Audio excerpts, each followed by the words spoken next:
Rightio, the other Thursday game that we had was down at Casey Fields, and that was Melbourne. Doing a pretty good job against North Melbourne. We've got Josh Gabelich on the phone to tell us all about that one. G'day, Josh. Hello, Warnie. Good to be with you. Well, mate, North Melbourne, they pretty much got their pants pulled down looking at the scoreboard. They went in pretty light on. Is that a fair statement? Oh, you're spot on. I mean, if you really drill down into this game, this is the reigning premiers up against the reigning wooden spooners. It couldn't be any bigger, the golf in class and quality. And North Melbourne missing a handful of their best players to Gastro. So the timing wasn't too good to come up against Melbourne. But having said that, Melbourne was sensational. For a game that was played in February, it's amazing to think that it was only 6 months earlier that they'd ended a premiership drought. It was almost like they'd reset and forgotten about that completely. They were that good. But yeah, some concerns for North Melbourne early, that's for sure. Well, let's start with North, with a couple of players that we've been quite interested in. And Taron Thomas is one who's, he's a good price in Fantasy Classic. And because he, finished the season quite well and getting a little bit more mid-clock as the season went on, how did he look? He looked pretty classy. I mean, we know that about Taron Thomas, don't we? He's a very classy mover. But David Noble needs him to go to the next level this year. And he's had a pretty good pre-season. He hasn't been an absolute standout, but he's had a pretty good pre-season. And he was quite handy yesterday. So he's definitely one to keep an eye on. The other one in the middle of the ground is Hugh Greenwood. I reckon he's one to really think about because you've got to think that Ben Cunnington's potentially not going to play any footy at all this year. Johannisen, there's a big question mark. Yes, he's back at Arden Street. But I can tell you, I don't think he's going to play at least in the first month. Potentially longer. He hasn't trained. When you think about we're in February now, he has not trained with the main group. Yes, he's trained with a program up in Darwin, but it's very different. And I think the conditioning is an area of concern. If he comes back into this team, I don't think we're going to see him play in the midfield like we've become accustomed with Anderson in recent years. So I think Hugh Greenwood becomes a really important part of North Melbourne's midfield. Hugh will be interesting because he obviously plays different roles and can be a bit of a tagger or whatever and gets nice +4 tackles for us, but might he have a bit more responsibility in the sense that he might be one of their winners in there like a Cunnington? I think so because you got to think they're still quite young. Simpkin won the best and fairest last year, really impressive. He didn't play yesterday. Neither did Luke Davies-Uniacke. They're two of the players that had Gastro. So the timing was unfortunate to get some match practice together. But I reckon Greenwood's going to have a really important role because we're going to talk about Jason Horne-Francis, I'm sure, but we're going to see him play a fair bit through the middle this year with Will Phillips, Tom Powell, Charlie Lazaro. There's a lot of young players in there. So I think Hugh Greenwood's going to play a lot of footy. And if he can keep his body fit, which has been an area of concern in the past with Hugh Greenwood, he could play every game, no doubt. All right, well, let's talk about Jason Horne-Francis. We probably could have talked about him off the top because he is the second most selected player in Fantasy Classic and he'll cost us $290K midfielder. He's just a lock, would you say? I believe the hype.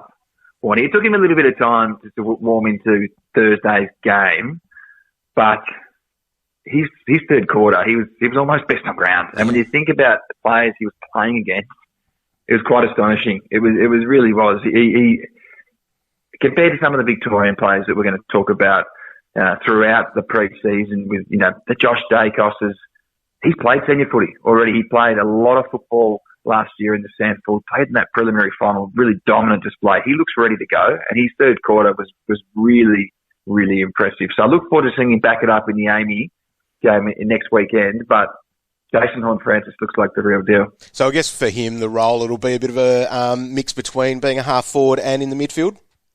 I think so. That's where he played yesterday, and he spent pretty much the first half mainly across half forward. And when he went through the middle in the third quarter, he got plenty of the footy. So who knows? I think they're going to be pretty careful with him because it's not an experienced team. It's not like he's coming into that Melbourne midfield where he could sort of, play alongside Oliver and Gawn and Petrarca and Warnie.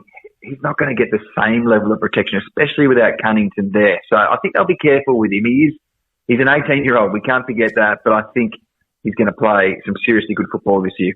Oh, well, let's hope he does play enough forward because then he might be able to grab forward status when the DPP additions come in at round 6. All right, let's start looking then at Melbourne. And there's probably not a lot to read out of this, I guess. Oliver, Petrarca, they were great and they'll be high on our draft boards for draft. But probably let's look at Max Gawn and Luke Jackson. That's been a bit of a chat for a lot of fantasy coaches this preseason, what their mix will look like. Did we get any idea into that, or was it just sort of those guys just doing their thing?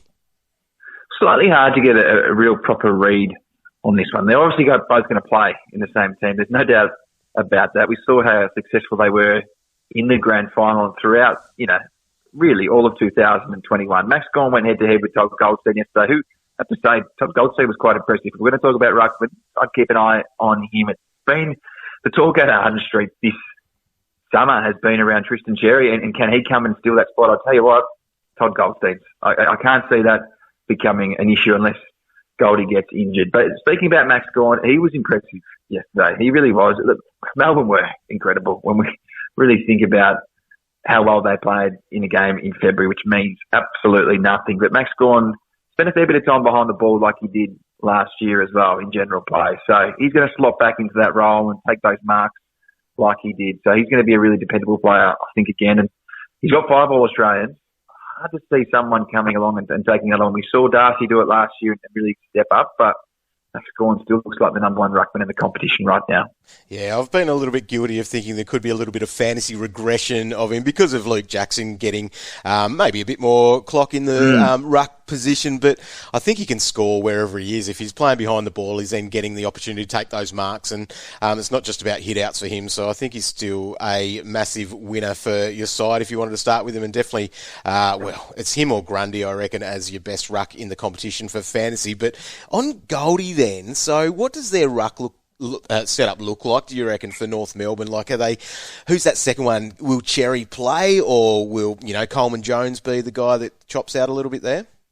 Well, if you're looking for your team for round one, I'd be careful with Callum Coleman Jones. He hurt his knee yesterday. Now, North doesn't think it's too serious right now, but I'd be wary. He's obviously coming across from Richmond, hasn't played a lot of AFL football. There's a little bit of hype around Callum Coleman Jones, given some of the games he played for Richmond. He looks like he'll play as that second ruckman this year, but I'd just be wary at the start of the season after he just went off with that knee. So, as we know, there are only 2 proper games leading into round one. It's a shortened pre-season this year, like it has been across the pandemic. So just be wary. But Todd Goldstein, he looks like another year out of him when you think about how old he is and how much football he's played. He just continues to be a dependable player. Well, good one. If you're thinking about punting rucks in your draft league, you might be able to pick it up later because just people maybe a little bit over him with his age. So, all right, Josh, thanks for your time with that one. We'll catch up with you for another game shortly. Thanks, Warnie. Great to chat.